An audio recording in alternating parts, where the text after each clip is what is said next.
ఇప్పుడు 140 ఏండ్లు కాంగ్రెస్ చరిత్ర ఉన్నది కదా, మరి ఇన్నేళ్ల చరిత్ర కలిగిన పార్టీ ఎందుకు ఈ దేశంలో వెనుకబడిపోయింది అని అంటే ఏం చెప్తారు?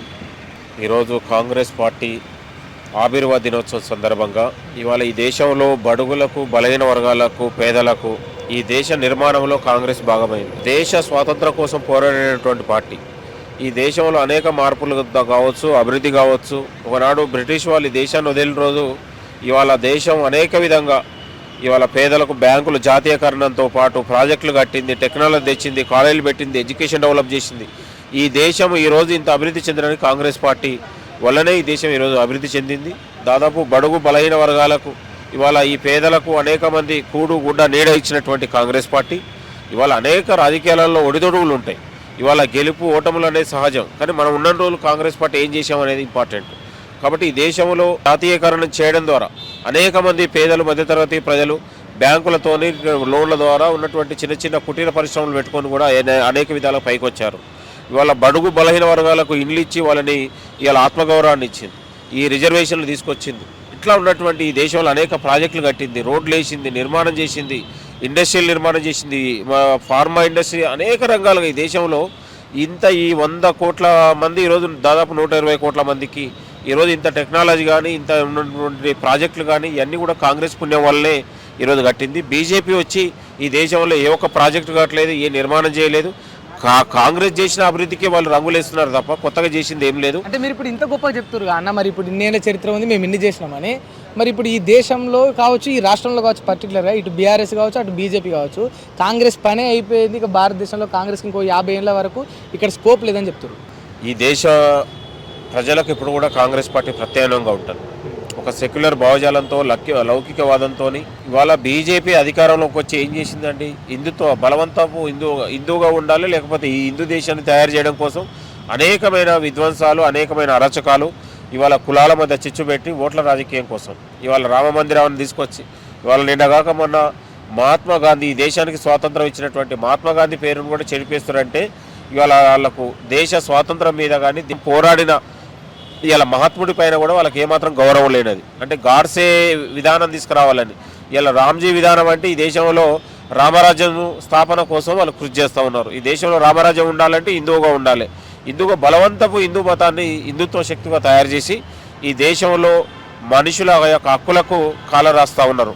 కాబట్టి ఇది ముమ్మాటికి ఏదేమైనా ఇవాళ బీజేపీ అనేది ఈ రాష్ట్రానికి ఒక శాపంగా మనం భావించాలి.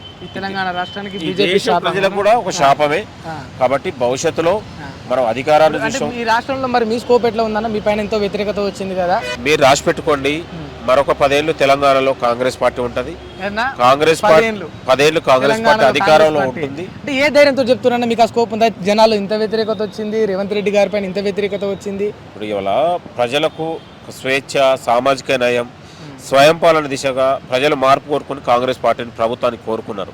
ఆ కోరుకున్న విధంగా మనం సంక్షేమ పథకాలు ఇవాళ దేశంలో, ఈ రాష్ట్రంలో ఎవరు కట్టే విధంగా 4.5 లక్షల ఇందిరమ్మ ఇండ్లు పేదలకు కట్టాం. 70 లక్షల పైగా ఇవాళ 200 యూనిట్లతో పేదవాళ్ళు లబ్ధి పొందుతూ ఉన్నారు.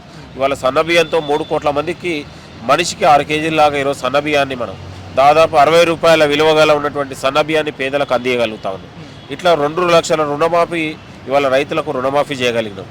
ఇట్లా రైతు భరోసా ఇవ్వగలుగుతున్నాం. ఇట్లా ఉన్నటువంటి 1 కోటి మంది మహిళల్ని ఇవాళ కోటీశ్వర్లు చేయడానికి ప్రతి ఇండస్ట్రీలు కావచ్చు, క్యాంటీన్లు కావచ్చు, వాళ్ళకు కూడా స్వయం ప్రతిపాదక దిశగా వాళ్ళకు వాళ్ళే వ్యాపారాలు చేసుకునే విధంగా ఈ ప్రభుత్వం కృషి చేస్తా ఉంది. సక్సీడ్ అయ్యారు అనుకుంటున్నారా? ఈ 2 ఏళ్ల పాలనలో అద్భుతంగా సక్సెస్ అయిన, ఎందుకు కాలేదు? ఇవాళ సంక్షేమ పథకాలలో, డెవలప్మెంట్లో కావచ్చు, ఎడ్యుకేషన్లో కావచ్చు, ఇవాళ ఎంప్లాయ్మెంట్లో కావచ్చు మనం సక్సెస్ అయినాం. ఇవాళ విద్య, వ్యాపార, ఇండస్ట్రియల్ రంగాలలో ఇవాళ మనం ఈ ప్రభుత్వం పెద్దపీట వేసింది. కాబట్టి ఇవాళ ఇండస్ట్రియల్ నిర్మాణానికి వేసింది. ఇవాళ మనం దాదాపు ఇవాళ ఫ్యూచర్ సిటీ ద్వారా ప్రపంచ దేశాలు కూడా తెలంగాణకు అనువైన రాష్ట్రంగా ఎంతోమంది పెట్టుబడులు పెట్టడానికి ఉన్నారు. ఇవాళ తెలంగాణలో ఇండస్ట్రియల్ రంగాన్ని ప్రోత్సహిస్తూ ఉన్నాం, ఫార్మా రంగాన్ని ప్రోత్సహిస్తూ ఉన్నాం. బట్ కేటీఆర్ గారు ఏమంటున్నారంటే, మీరు చెప్పే పెట్టుబడుల లెక్కలని న్యూస్ పేపర్లలో, పాంప్లెంట్లలో, ఇంకొక ఈ బ్యానర్లలో, హోర్డింగ్స్లలో ఉంటున్నాయి, బట్ తెలంగాణలోకి మాత్రం రావట్లేదు అంటున్నారు. తెలంగాణలో వాళ్ళు 10 ఏళ్లలో చేసిన అభివృద్ధి ఏం లేదు. కాంగ్రెస్ కట్టిన ప్రాజెక్టులకే రంగులేసి ఇవాళ దూలాడారు తప్ప కొత్తగా ఏం లేదు. వాళ్ళు ఒక్క కాళేశ్వరం కట్టి, ఒక సచివాలయం కట్టి, ఒక అమరవీరుల స్తూపం కడితే అభివృద్ధి కాదు నేను అనేది.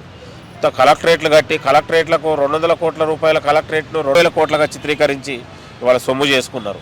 కలెక్టరేట్ 400 రూపాయల వ్యయంతో కట్టినటువంటి సచివాలయాన్ని 2000 కోట్లకు సచివాలయాన్ని వ్యయం పెంచుకొని దోపిడీ చేశారు. కాబట్టి మేము తెలంగాణ యువతకు ఇవాళ దీర్ఘకాలికంగా భవిష్యత్తులో కూడా ఒక దిక్సూచిలాగా ఉండేలా ఇక్కడ చదువుకున్నటువంటి యువతకు ఎంప్లాయ్మెంట్ దొరికే విధంగా ప్రభుత్వం యొక్క ఆలోచన చేస్తూ ఉంది. ఇక్కడ ఉన్నటువంటి వ్యాపారులకు ఇండస్ట్రియల్ రంగానికి పొల్యూషన్ రహిత ఉన్నటువంటి నగరంగా మార్చాలని ఆలోచన చేస్తూ ఉంది.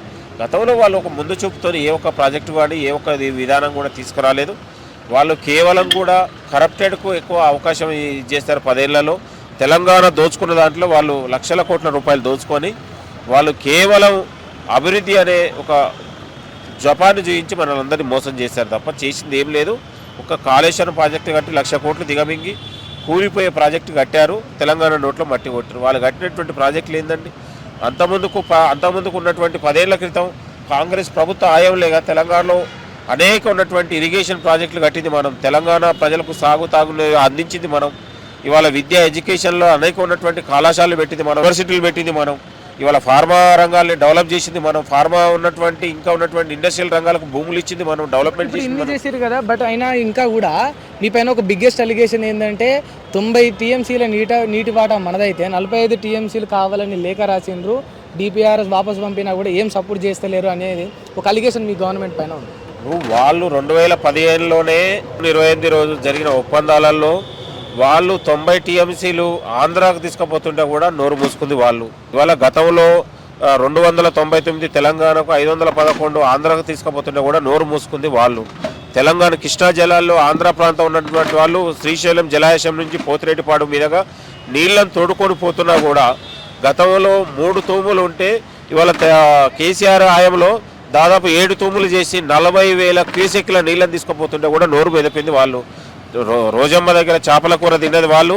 వాళ్ళకు ఆంధ్ర ప్రాంతానికి నీళ్ళని తీసుకుపోతుంటే, రాయలసీమ ప్రాంతానికి నీళ్ళని తీసుకుపోతుంటే కూడా నోరు మెదపకుంటుంది. ఆనాడు కాంగ్రెస్ పార్టీ ప్రతిపక్షం ఉన్నట్టు కూడా పెద్ద ఎత్తున పోతిరెడ్డిపాడు తెలంగాణ వాళ్ళకు నష్టం జరుగుతుంది అని పెద్ద ఎత్తున ఆందోళన చేసింది మనము. కాబట్టి కృష్ణా జలాల్లో కావచ్చు, పాలమూరు రంగారెడ్డి ఎత్తిపోతల పథకం కావచ్చు, ఆ పథకం కేసీఆర్ తట్టెడి మట్టి కానీ లేకపోతే ప్రాజెక్టు కట్టింది కూడా ఏమీ లేదు. తెలంగాణ నోట్ల మట్టి. కేసీఆర్ వచ్చిన తర్వాత ఏ ఒక్క ఇరిగేషన్ ప్రాజెక్ట్ కూడా కట్టలేదు. తెలంగాణ ప్రాజెక్టులకే సున్నాలు వేసుకొని మళ్ళీ రీడిజైనింగ్ పేరుతో దోచుకున్నది వాళ్ళు. కాబట్టి ప్రాజెక్టులు కట్టింది మేము, నీళ్ళు ఇచ్చింది మేము, రైతులను ఆదుకుంది మేము, తెలంగాణ అభివృద్ధి చేసింది మేము. ఉమ్మడి ఆంధ్రప్రదేశ్లో తెలంగాణకు ఔటర్ రింగ్ రోడ్డు కట్టింది మేము, ఇవాళ ఎయిర్పోర్ట్ కట్టింది మేము, ఇవాళ అనేక ఉన్నటువంటి ప్రాజెక్టులు కట్టి తెలంగాణలో ఇవాళ అభివృద్ధికి పునాదులు వేసింది మేము. వాళ్ళు కొత్తగా చేసింది ఏం లేదు.